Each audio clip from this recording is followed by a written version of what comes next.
Section 1.7 is linear independence, and we're just moving along in our understanding of linear systems, matrix equations, and vector equations, which are all really one and the same thing. Linear independence, for now, will have to do with a relationship between the columns of an augmented matrix or just a matrix in general. So let's have a look at the definition of that. So if we have a finite non-empty set of vectors v1 through vk, and they're all vectors in Rn, in-dimensional real space, it's said to be linearly independent if the vector equation x1 v1 plus x2 v2 plus xk vk is equal to the zero vector has only the trivial solution. So a set of vectors v1 through vk is linearly independent if this equation right here only has a trivial solution, x1, x2, all the way up to xk equals 0. So if all of the weights of this linear combination here are 0, then, and that's the only way that this equation is true, well, then we know that this is we'll call this a linearly independent relationship. Now, if there's a situation where one of these weights, x1, or maybe it's x2, or some xi along the list, if any one of these weights is not 0, and this equation is still true, or any two of these weights or more, one or more of these weights, x's are non-zero, then this system is called linearly dependent. So we see that described down here. V1 to Vk and Rn again is said to be linearly dependent if there exists weight C1 to Ck, just like the x1 to xk that we had up here, such that not all of them are 0, so one of them is non-zero. If that's the case, we have a linearly dependent situation. So one way to think about this is in regards to the span of a set, right? We haven't quite gotten to that yet. Well, at least we aren't formally working with it. But if we thought about the combinations of maybe, if we looked at this vector 1, 0 and another vector 5, 0, this is a very simple case of this situation. We might realize that we can build the vector 1, 0 or 5, 0 from the vector 1, 0 by using this multiple. 5 times 1, 0 is equal to 5, 0. Moreover, these two vectors are linearly dependent. In other words, we can build one from the other, or that linear dependence relationship that we're looking at above holds. So in a different light, let me write this in this way. We could say 5 times the vector 1, 0 minus the vector 5, 0 is equal to the 0 vector, 0, 0. Right? So really this is a non-zero weight of 1 right here, or -1, and there's a non-zero weight of 5 right here. So these are linearly dependent vectors. This is a linearly dependent set of vectors. Linearly dependent. Since we found two constants that make this the case. Now, the point of this section is not to always chase down the full details of what these constants are for a set of vectors, but to come up with some nice tools to know when sets of vectors are linearly dependent or when they're linearly independent. And if we look at this and think about, just as a hint for the future, each of these vectors, if we thought of them as being the k column vectors of some matrix, maybe capital V, with n rows, then what we're looking at is the linear combination of those column vectors of that matrix V. And we're really looking at then that matrix V times X being equal to the 0 vector. So we're looking at a homogeneous system, which connects us back to section 1.5 that we were just looking at. So section 1.6 is just applications, and that was skipped in the interest of getting through all the formal material. So let's have another look at an example, bit more of a structured example here. We've got v1 and v2 are given as two separate vectors. Then we have a third vector, v3. Part A asks us to determine if the set v1, v2, v3 is linearly independent. Okay. And then if it exists, find a linear dependence relationship among v1, v2, and v3. So the idea here is to remember what I pointed out on the previous page.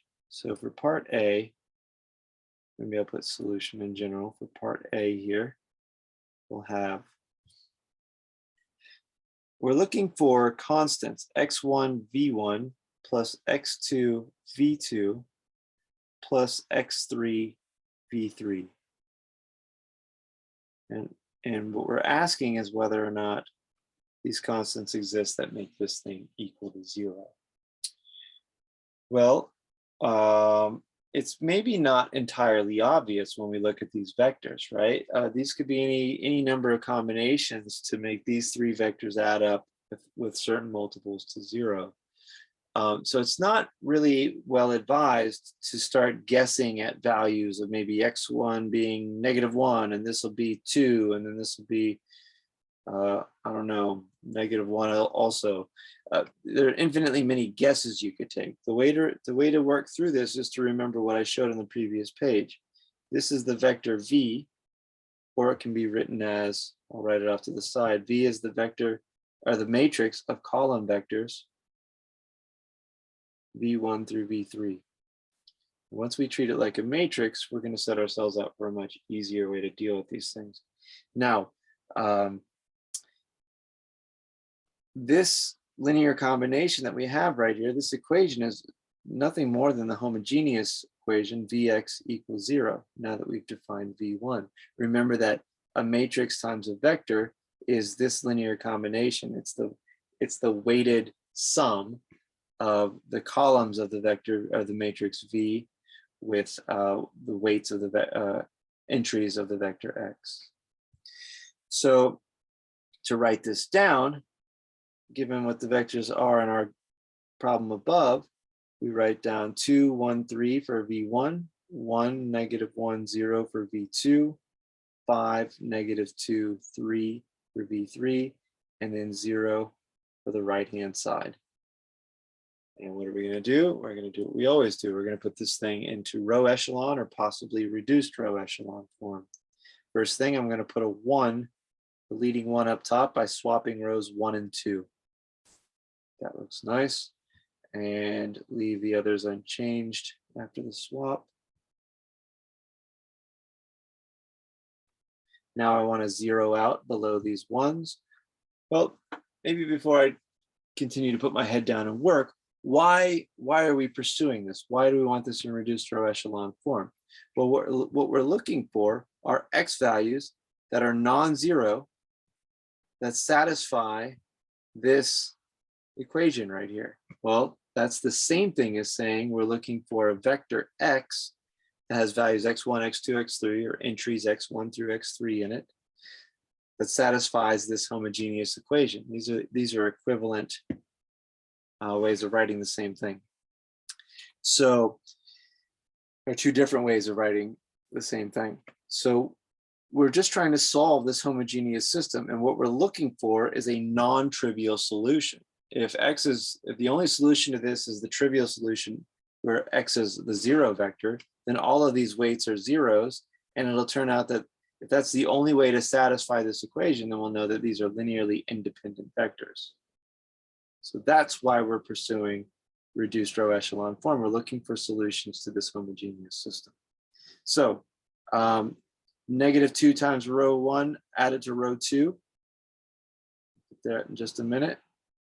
We're trying to eliminate that 2, so we get a 0, that's gone. 2 and 1 is 3, 4 and 5 is 9, zeros and zeros. We're going to eliminate the 3, -3 times row 1 added to row 3. We have a 0, 3 and 0 is 3, 6 and 3 is 9, we have a 0. Interestingly enough, we have 2 matched rows here. So we know that we can add the negative of row 2 to row 3, and we'll zero out row 3. That's an important step to see because now we know there's a free variable. And when there's a free variable in the augmented matrix for a homogeneous system, then we know that there's going to be a non-trivial solution. Moreover, since we're pursuing reduced echelon form, we're going to find that non-trivial solution. When we find that non-trivial solution, it'll be the values for the vector x, and it'll be the non-zero values for these weights in order to satisfy this linear dependence relation. So I guess in part B, I'm kind of starting part B about right here, but I'll make a note of that as we answer the questions and move along. We could take it all the way to the reduced row echelon form before we're fully settled on whether or not they're linearly independent or not. So the last step is I'd like to get rid of this. I'd like to go all the way to reduced echelon form, and that's to get rid of any non-zero values in a leading entries column. So that second leading one needs to zero out above it. So we have a 0 here when we add row 2 to row 1. We're going to have a 1 here, 0. Row 2 looks like 0, 1, 3, 0, and row 3 is all zeros.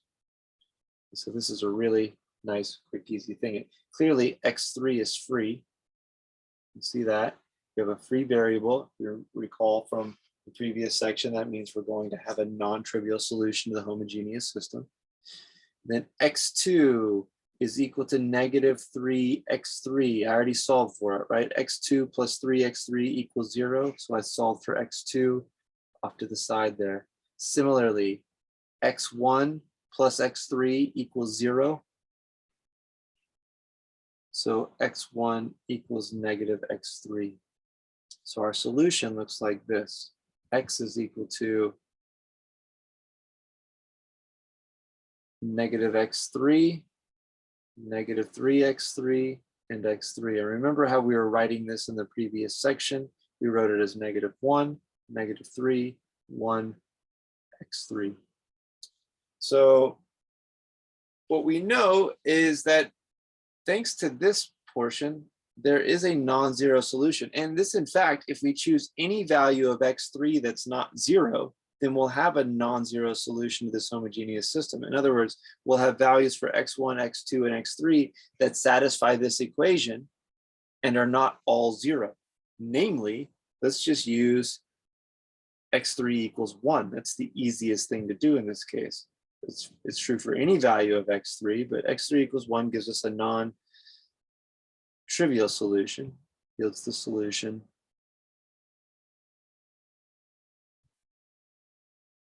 And that's just the vector we see there, negative 1, negative 3, 1.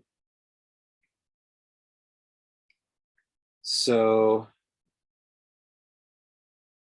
x1, these are v's, sorry, v1 through v3.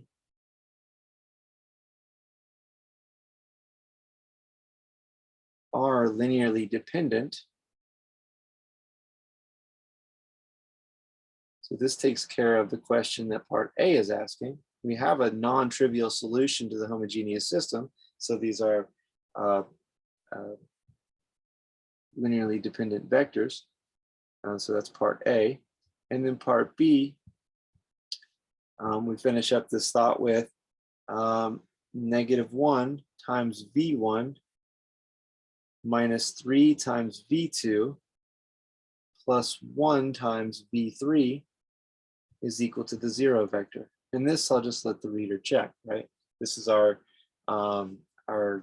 statement of linear dependence, and we're giving constants that actually work for this. Also, I'll say note or observe, here we are. If it is linearly dependent, then here's our linear dependence relation. Negative 1 times v1 minus 3v2 plus v2, or v3 equals 0. So that's our first example with linearly independent versus dependent vectors. And it does the most important connection here, and that's to realize that our statement of linear dependence is just really, it's analogous to a non-trivial solution to the homogeneous equation. It's this one down here. So then again, like everything else we've done in this chapter, is we just pursue reduced echelon form or row echelon form, whatever it is, we solve this system and answer or make our deductions from there. So linear independence of matrix columns. So I've really we've already touched on this, right?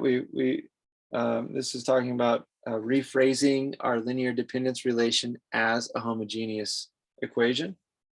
We've just used a homogeneous equation to answer a question about linear dependence or independence, but this statement in the box here formalizes that. This is a result that we could prove if we wanted to, but I think I did a decent job of arguing that it's the case pretty well.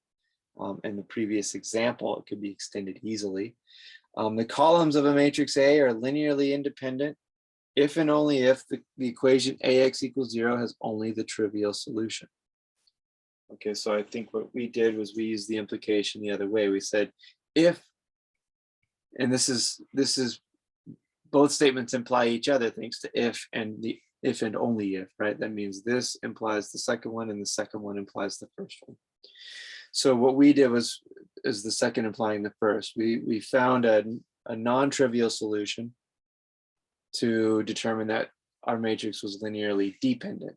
And this is these are the negations of those statements. If AX equals 0 only has the trivial solution, then A must be linearly independent. Well, remember the way we broke that down last time. AX equals 0, this can be written as A1, we'll just assume it has n column vectors, AN. And I'll make the augmented matrix, right, 0. So if this has only the trivial solution, then in its row echelon form, it has full leading entries, right? Since we're asking about it being, we're talking about it being linearly independent, well, that means that the only weights x1 times a1 up through xn times an that will make this equal to 0 are where all of those weights are 0. That's the only solution. So really, we don't actually need this vector form of it. We want this one. The connection between the homogeneous equation and the linear dependence or independence relation is right here.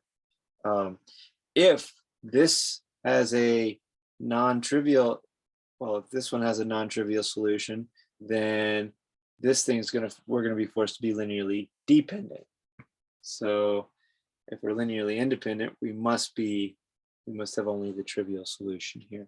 So that's working the logic in one direction. The other direction could be thought out similarly. So that's just a quick sketch of that result. But I think we accepted from the last example that really the game here is just to put any set of vectors we're concerned about or interested in into an augmented matrix for a homogeneous problem like this, put it into reduced row echelon form or row echelon form and pull the solutions out. If it has a non-trivial solution, then it's linearly dependent. If it has only a trivial solution, it's linearly independent. So example 2, determine if the columns of A equals this matrix are linearly independent. Okay, so that is really just more of what we were just doing. So we'll write A down, 2, 1, 3. We really actually can get away with not writing a fourth column in here because, well, it's just going to be zeros no matter what. Carrying that along doesn't really matter. So if we arrived at something with a leading entry in all 3 rows, then non-zero entry in all 3 rows in an echelon form, then we'd know that we have only trivial solutions to the homogeneous system. So, but nonetheless, let's carry it along the way we should. I'm going to swap rows 1 and 2, just so I get a 1 in that as my leading one up top. and then 2, 1, 3, 0. Remember, some of these steps are somewhat interchangeable. If you didn't prefer to do what I just did there, then we will arrive at the same place if we're going to reduced echelon form. If we're going to just an echelon form, then we might not get to the same place, but we'll make the same deductions if we look at solutions or talk about linear dependence or independence. So I need to zero out the 2 in this position right here. So let's do that by subtracting 2 times row 1 from row 2. And we'll have 0 here. And then -2 times -1 is 2, plus 1 is 3. This is unchanged, and this is a 0.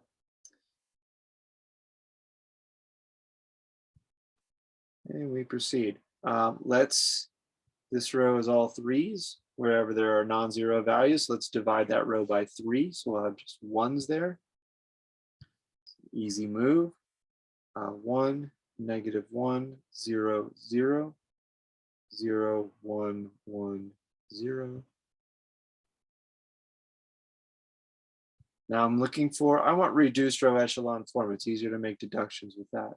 So I want to get rid of above and below any non-zero elements in my leading 1 right here. So we'll add row 2 to row 1 to alter row 1. So we'll have 1, 0, 1, 0. Row 2 is fixed for now. And then 0, wait, 2 times row 1 added to row, or so 2 times row 2 added to row 3. So -2 is gone. 2 and 3 is 5 and 0. In one more line, we could rewrite this 5 as a 1. By dividing row 3 by 5, we have 1, 0, 1, 0. We have 0, 1, 1, 0, and then 0. Like this. Okay, the last thing we need to do for reduced row echelon form is get rid of these 1s. That's very easy. The only non-zero element here is a 1, so we subtract row 3 from row 2 and from row 1. And our reduced row echelon form looks like this.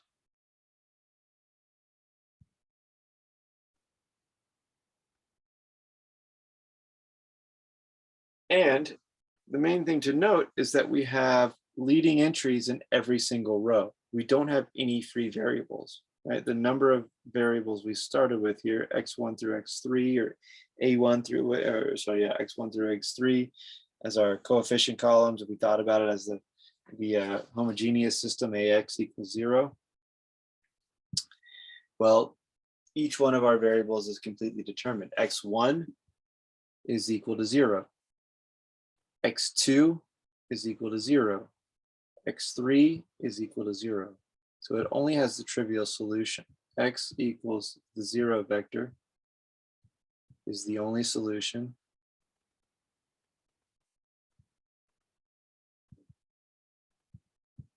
So the columns of A are linearly independent.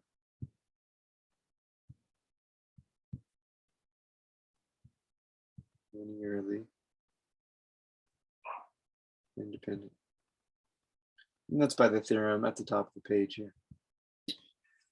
So not bad. Again, it's the same tactic. We build out some sort of matrix, usually an augmented matrix, and then we pursue the echelon or reduced row echelon form for it. Now, observe that a set of 2 vectors is linearly dependent if and only if one vector is a scalar multiple of the other. Yeah, so if we thought about this, if we had C1, V1, plus C2, V2, this is our abstract example of this. It's a pretty easy one. We only have 2 vectors in our set, and I'm writing down their linear dependence relationship right now. And I would notice this: if I solve for vector V1, I'd have negative C2 over C1 V2.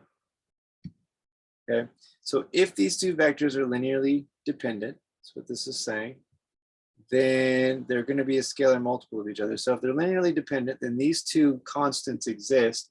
Neither of them is actually 0. Neither one of them could be 0, right? Because if they were, well, then the other one would have to be 0. right? If C2 is 0, in order for this equation to be true, then C1 would have to be 0. What we'll do is preclude the vectors from being the 0 vector in the set. V1 and V2 can't be 0 vectors. Now, once we solve for V1 over here, we realize, okay, yeah, if we look, here's our constant multiple against V2. So this is actually exactly what they're saying. If V1 and V2 are linearly dependent, then clearly we see that V1 is a scalar multiple of V2. And we could write that in reverse order. V2 could be the other way. If two vectors are scalar multiples of each other, say A times V1 is equal to B times V2, some adjustment like this, well, then it's pretty easy to see, and these are A and B are not 0, right? Because V1 and V2 are not 0. Then AV1 plus negative BV2 gives us a linear combination that asserts that this is a linearly dependent set. So we just proved that quick statement, at least came up with the sketch of the proof for that. So the takeaway is this: the first two vectors I gave us at the beginning of this chapter, 1, 0, and 5, 0, they were linearly dependent. And the way I broke into all of that was by talking about the fact that one is a scalar multiple of the other one. And then through here, we're able to write the linear dependence relation with the weights 5 and -1 in order to show that we do have this linear combination with non-trivial weights that sums our vectors to the 0 vector. So that's just a nice fact to have around. It's easy to check if two vectors are linearly dependent. It's harder to check if 3 or more. We have to do this technique above we did in this problem in order to handle that. So, characterization of linearly dependent sets. So, an index set S of vectors V1 through Vk with 2 or more vectors is linearly dependent here, if and only if at least one of the vectors in S is a linear combination of the others. Okay, so let's suppose this. We can suppose that C1, V1 up through CK, VK is equal to 0 for it being linearly dependent, right? Now let's just assume that none of the C1s through CKs are 0, and if they are, we just throw them away and we renumber, right? This is a sketch of this proof. Well, clearly we can solve for one of these variables, and we could write something like C1, V1 is equal to negative C2, V2. Oops, I've got the wrong hat here. Minus ... up to minus CK, VK. And if we want to be very thorough about it, we'll divide by C1 on all sides. All of these are divided by C1. And what we'd realize in this case is we've just expressed V1, the vector V1, as a linear combination of all the other vectors in this set. So this is a quick sketch of the proof of that. So if we have a linearly dependent set of vectors, then one of the vectors can be expressed as a linear combination of all the other vectors. Okay, the second sentence in there is just a little extra bit of information. If S is a linearly dependent set and V1 is non-zero, then some Vj, some vector later on, is a linear combination of all the vectors ahead of it. And this is really just a matter of reordering the vectors in order for that to work. Or showing that such a reordering is always possible. So anyway, those are just useful facts when we're trying to figure out whether or not we have a linearly dependent set and different ways we might want to express such a set. So we're going to get into the span of two vectors. If you remember that, that's the set of all linear combinations of vectors. Well, we're given V1 and V2 as follows in the example. We're asked to describe the span, or the set span of V1 and V2, and show that a vector W is in the span of V1, V2, if and only if this set is linearly dependent. Okay, so that's actually not too bad, right? So the span of V1, V2, the best description for that is just to write down exactly what a span is. Right? Remember that a span is all linear combinations of the vectors in that set. So the span of V1 and V2 we'll write as C1 V1 plus C2 V2. And I just made these two variables, weights or variables C1 and C2 up. But remember that these are free parameters. C1 and C2 are elements of the real numbers. They can be anything, right? In a span, we're going to take all possible linear combinations of these two vectors, V1 and V2, or all the vectors that are in that set. So this is a nice, concise way to represent the span of two vectors. It's just to write it out in this form right here. Okay, so the next thing they ask us to do is say we have a vector W, and let it be an element of the span of V1 and V2. So we'll let W be in the span of V1, V2. Well, what does that mean? Well, this is pretty straightforward. Then this set is equal to this set, and I guess I should be a little more careful. I'm talking about sets. This should be written as a set. So this is the set of vectors of this form, be a little more careful, such that, and I'll close my set notation off right here. I was not so careful with that when I should have been. Just to be very precise in mathematical notation here. So these two sets are equal to each other. So anyway, if W is in the span of these two vectors, then W is in the span, or W is in this set, C1, C1V1 plus C2V2. These scalars should not have hats on them. So where C1, C2 are real numbers, which means that there exist C1 and C2 such that, or maybe I'll call them A and B. There exists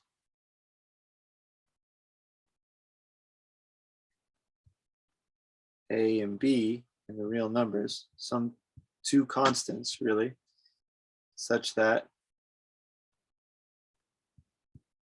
W is written as A times V1 plus B times V2. Well, what does that look like? They ask us, well, we haven't fully described the span of V1 and V2 in terms of V1 and V2 themselves, but let's finish with working on this vector W and what we're trying to say about it. So clearly, these things are linearly independent. Clearly,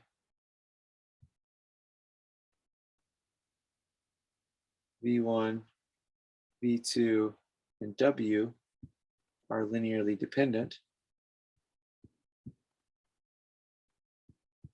since we can write, and all I'm going to do is move the W over by subtracting it from both sides, and we'll have this vector equation, AV1 plus BV2 minus 1 times W equals 0. There's a linear dependence relationship. A and B are not necessarily 0 as long as W is not 0, then one of A or B has to not be 0. Okay, so that's a small detail I didn't quite exclude at first, but we can see that that must be the case still. Now going the other direction, if these vectors are linearly dependent, then we can write down a relationship that looks like this. We can solve for W, and then we realize that W would be equal to a linear combination of V1 and V2 like this. And once W is expressed in that form, we'd know that W is in the span of this set because A and B would be some real numbers, and that's all that those coefficients have to be. Okay, now there's more specific detail of what does this span look like? Maybe I'll go a little further. What does it look like? Well, let me fill in some more detail to the set notation below this line. And probably what they're looking for when we say this is it probably looks like the vector 1, 1, 0 times C1 plus the vector 1, negative 1, 0, C2. and then C1 and C2 are real numbers. That's more or less probably what they're getting at. And we could write W in a similar way, but dealing with it in the abstract down here was a much nicer way to handle that situation. So there we go. Any vectors in the span of a set V1 and V2, if we create a new set of vectors V1, V2, and that vector in from the span, then we know that that vector is going to have to be linearly dependent. Just follows naturally. Now the last two results, this might be a little bit too proof heavy for these problems, but let me just sketch this out nonetheless. I've already written the sketches down, so we'll just kind of move quickly through them. The first theorem says that if a set contains more vectors than there are entries in the vector, in each vector, then the set is linearly dependent. So that's, we've seen this in matrices several times. This is when we have infinitely many solutions, right?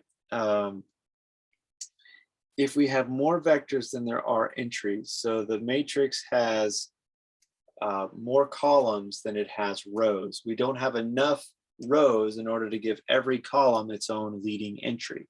And that's more or less what this is saying. We're going to let S be a set of vectors U1 through UN in Rm, and we're going to ensure that there are more vectors than there are entries in the vector, so that n is greater than m for these indices. Then the echelon form of the augmented matrix given by this is for our homogeneous system, U x equals 0, we might write, has at most m leading entries, right? So at most we can get m leading entries, but we have n variables, variable columns, I'll say. So we only have, so we'll have fewer leading entries, which are basic variables, than we will total variables, which means that we'll have at least one free variable remaining. If we have one free variable remaining, then we'll have a trivial solution to the homogeneous equation. If we have a trivial solution to the homogeneous equation, then we have linearly dependent columns. So that's just a sketch. The book goes through all the details, but that's a nice way to think about it. This is kind of the key to look at right here, and enforcing that and realizing that we have to envision n as being greater than m. Now the last theorem is a very, very quick and easy one. If a set of vectors v1 through vk in the space Rn contains the 0 vector, then the set is linearly dependent. Okay, well, suppose we have a set v1 through vk in Rn, it's a subset of Rn.